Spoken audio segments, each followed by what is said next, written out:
Moi, je suis Jordan Falnis, j'ai 36 ans, j'ai une formation d'infirmier psychiatrique. J'ai adoré ces 2 ans où j'ai travaillé en clinique d'addictologie. C'est grâce à ce boulot-là que je fais ce que je fais maintenant. Des patients qui étaient toxicomanes, qui étaient alcooliques, il est ressorti après 6 mois. 2 heures après, il rappelait déjà la clinique parce qu'il avait rechuté. J'ai voulu essayer de comprendre ce qui se jouait. Nous, on nous a toujours appris à traiter le symptôme. Le symptôme est intéressant, mais comment aller plus loin? Je sentais que j'allais pas assez en profondeur. J'étais vraiment en contact de personnes qui souffraient, avec des problématiques d'addiction vraiment dures. Il y avait ce feu-là qui brûlait en moi. Mon premier client, j'ai pas eu peur, bien au contraire. J'ai senti que j'étais appelé par autre chose. Tu nous montres aussi quelle voie prendre comme un vrai stratège. L'objectif, c'est qu'il y ait des personnes qui font des dingueries, qui vont révolutionner le monde de la santé mentale. Pour moi, c'est très précieux. Ça a vraiment amené un concept clé en main que je trouve intéressant. Accompagner, aider les gens, c'est vraiment ce qui fait sens pour moi aujourd'hui. Je dédie ma vie à ça. Pour moi, le coaching thérapeutique, c'est une voie pour aller à l'encontre de la souffrance. Salut à tous, salut Jordan. Salut Théo. On était en train d'échanger là juste avant sur le côté stratégie, comment tu vas développer ton activité. On parlait du coaching thérapeutique. Tu es rentré dans la formation Super Coach. L'idée là, c'est qu'on apprenne un petit peu plus à te connaître pour les personnes qui ne te connaissent pas de mon audience, savoir un petit peu qui tu es. Qu'est-ce qui t'a motivé et inspiré à vouloir rentrer dans la formation? Et grosso modo, c'est quoi tes premières impressions? Avant tout ça, du coup, Jordan, est-ce que tu peux commencer un petit peu par te présenter, nous dire un petit peu qui tu es? Ok. Mais moi, je suis Jordan Falnis, j'ai 36 ans. J'ai une formation d'infirmier psychiatrique.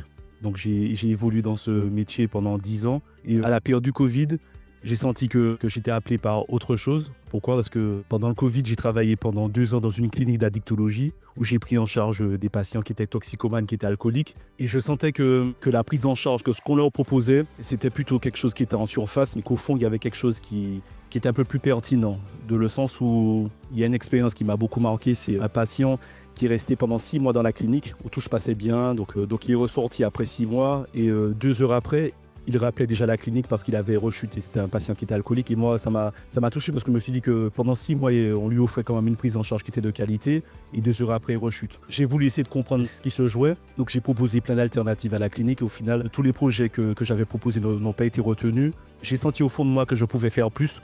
Donc voilà, je me suis lancé en tant qu'indépendant, en tant qu'entrepreneur de la santé mentale et j'ai commencé à accompagner 1, 2, 3 personnes. Mais je sentais que j'avais pas un plafond de verre, mais que je pouvais aller encore plus loin.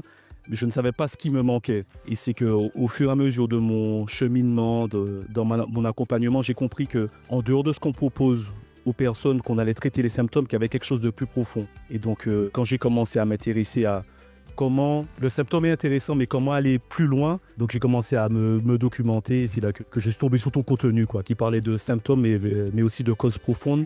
Et comment partir du symptôme, écouter l'histoire, le récit de la personne, son vécu, et puis rentrer vraiment dans ce qu'il y a de plus profond. Ok, super. Putain, trop bien. Et tu vois, je suis vraiment en train de me dire, t'as une expérience. Et ça, c'est ça aussi la beauté de la formation, c'est qu'on accueille des fois des personnes qui démarrent et qui veulent se reconvertir, des personnes aussi qui sont là et qui ont une expérience particulière et qui sont déjà dans le milieu de l'accompagnement comme toi. Et voilà, en tout cas, je trouve que ce que tu amènes et ton expérience en tout cas, amène aussi un bel angle en tout cas à la formation. Donc ça, c'est super. Et là, ce que tu as dit, c'est un truc que j'entends pour la première fois et je suis super content de te découvrir aussi là-dessus.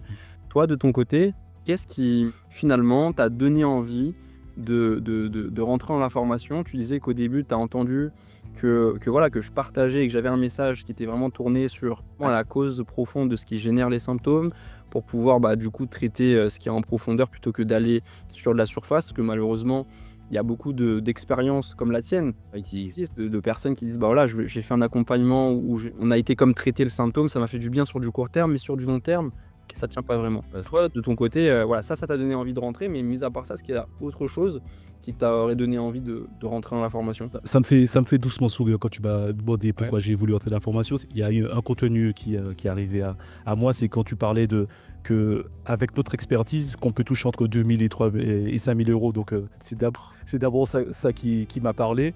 Et donc en allant plus loin avec toi, j'avais vraiment envie de comprendre ce concept de cause profonde. c'était les deux, quoi. C'est comment vivre décemment et être magnifiquement payé par les clients que j'accompagne.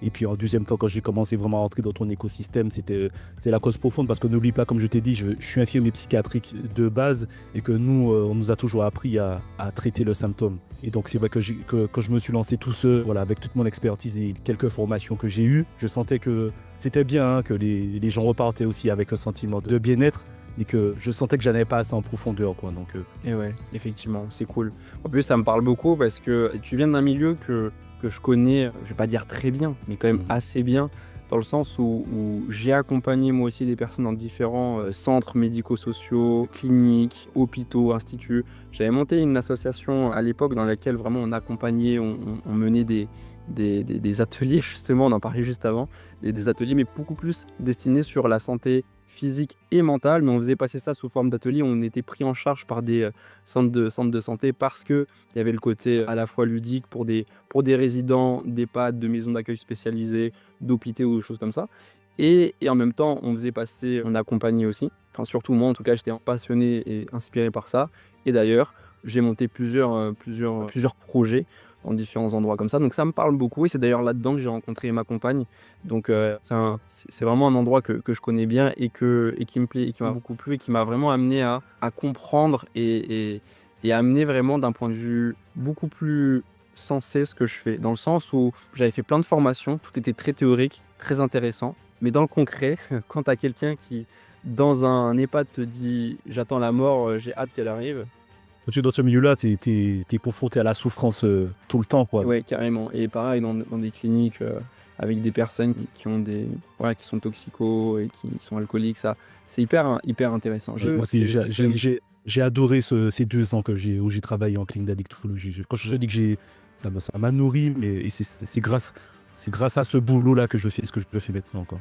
Ouais. Super. Bah écoute, trop bien. En tout cas, ton parcours, il est hyper original, inspirant pour les personnes. Moi, j'aurais envie de faire un truc un petit peu différent que je fais avec les personnes d'habitude. C'est toi, peut-être plus comprendre. Tu t'es lancé. On se dit presque, l'histoire, elle est super belle pour Jordan.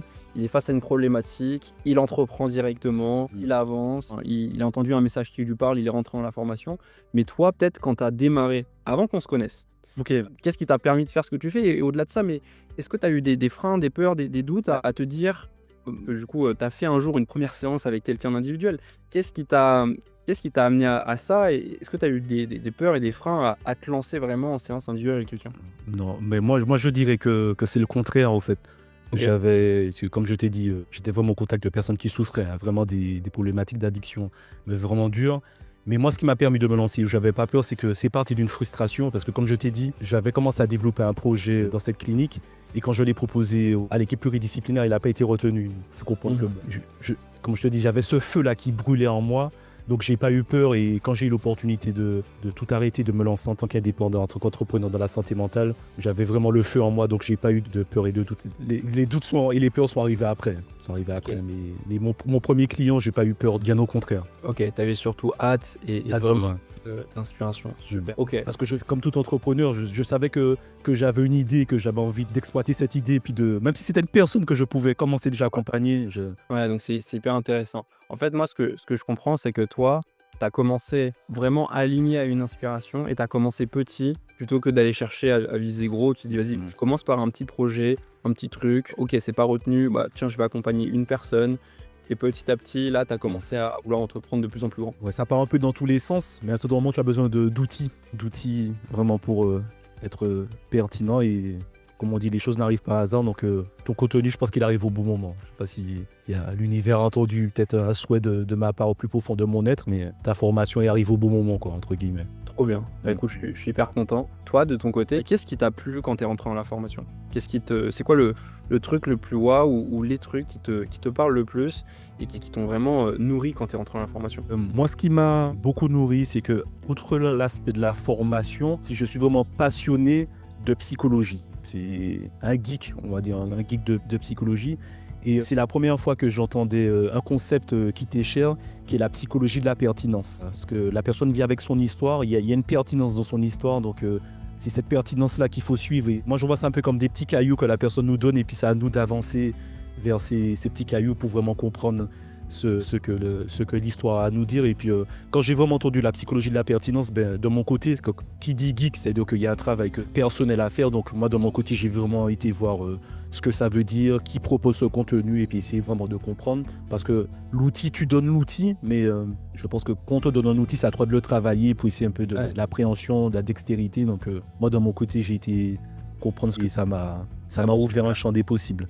En plus, c'est marrant parce que j'écrivais il n'y a pas longtemps à une membre de la formation, Océane, on était en train d'en parler juste avant, et elle me disait, mais Théo, c'est super et tout, ce que tu fais, etc. Et je lui ai dit, mais tu sais, moi, à l'époque, il y avait justement beaucoup de personnes qui m'avaient conseillé de donner un nom à mon approche, comme d'ailleurs l'un de mes mentors a donné son nom à son approche en disant, c'est la De Martini méthode, c'est ci, c'est ça. Et moi, c'était un truc que j'ai pas du tout eu envie de faire. J'ai pensé au bout d'un moment que c'était peut-être une peur, tu sais, en fait, pas du tout. Parce que mon envie, en tout cas, et j'avais écrit ça il y a pas longtemps à Océane, justement, en lui parlant, je lui ai dit, mais tu sais, mon but, moi, c'est que quelqu'un puisse prendre et qu'il puisse arriver dans la formation en disant, waouh, c'est un super beau caillou, vas-y, je vais le tailler, tu vois. Et je me dis, moi, mon objectif, c'est que sur du long terme, il n'y ait même plus le coaching thérapeutique. L'objectif, c'est qu'il y ait des personnes qui font des dingueries, qui prennent le truc et qui le transforment et qui en font des trucs qui vont révolutionner le monde de la santé mentale, tu vois ce que je veux dire. Donc ça, c'est super en tout cas que toi, tu amènes ce côté-là quand tu dis que tu as été chercher à comprendre, entreprendre le truc.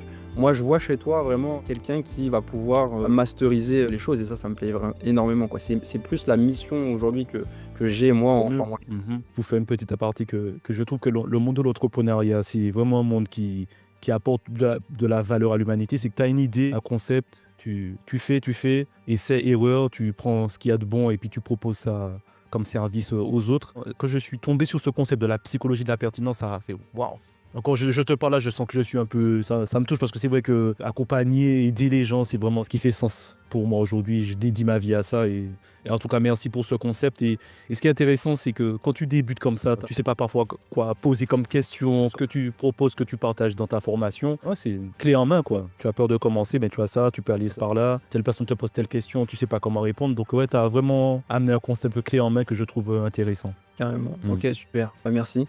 Comment, allez, peut-être pour terminer, parce que là, on a dépassé un petit peu sur le temps que je m'étais donné, on aura le temps de refaire, parce que l'idée, en tout cas, comme j'ai dit, c'est qu'on fera un petit point à mi-parcours et en fin de parcours. Alors là, juste avant, on a vu ensemble un petit peu la stratégie qu'on allait implémenter ensemble, et là, ce vers quoi on va aller.